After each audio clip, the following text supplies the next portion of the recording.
We realize that Gibraltar's economy is important to all of us, but so is every nation's economy. And at COP26, I think this was highlighted beautifully, where you had 500 representatives from the oil and gas industry lobbying to keep oil and gas out of the document, and they succeeded. So the main headline was coal, coal, coal, phased out, phased down, whatever, but coal.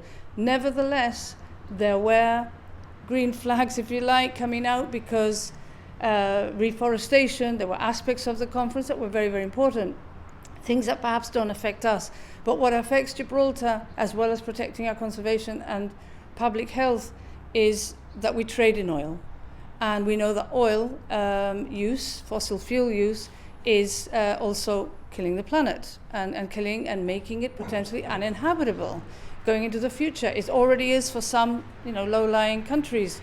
So it's our responsibility to build in to the plan, not as a reference, but as a strategy in its own right, to fully investigate the alternatives and the options that exist to turn shipping into a greener industry, because of course the economy is a global, commodities are global, and we would like to see this incorporated. So you say Gibraltar needs a transition away from fossil fuels, in the bunkering industry specifically.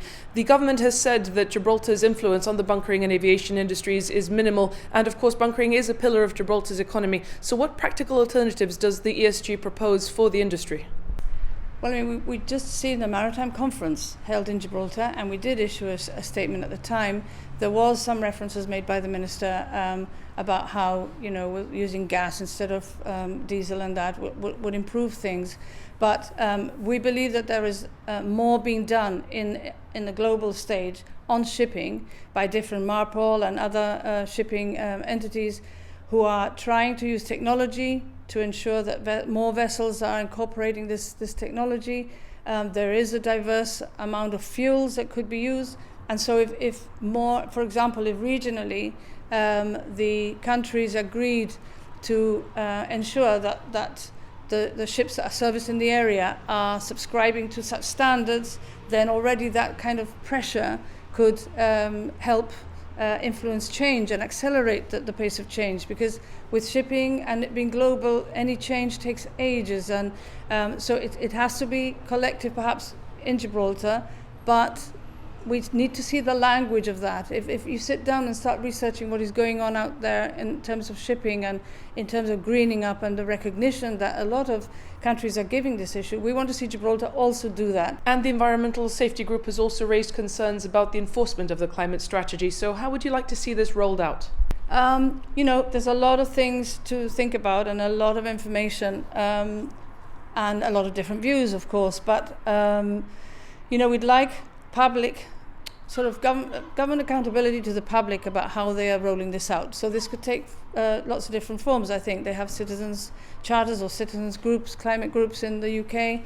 Perhaps such a thing could be created here, so that there could be some reporting and some input from different sections of the community, so that everybody is in step with what is happening. So that's more about accountability, sharing information, making people really aware of what's going on and the reason for doing these things. Enforcement is a hard one. We left the EU. Well, we didn't leave the EU. The UK left the EU, and thereby we did too. The EU was a form of policing of our activities here, and we really, really regretted the day for the environment that happened, because it makes it very difficult for Gibraltar to have to make these decisions without having objective external pressure on us to do this. But it shouldn't stop us from pushing forward on the science and pushing forward on the facts and doing as best as we can as a community to rise up to this. We can be angry, we can march on the streets, but let's see if we can get some bold action from all our leaders, because that's what's needed now.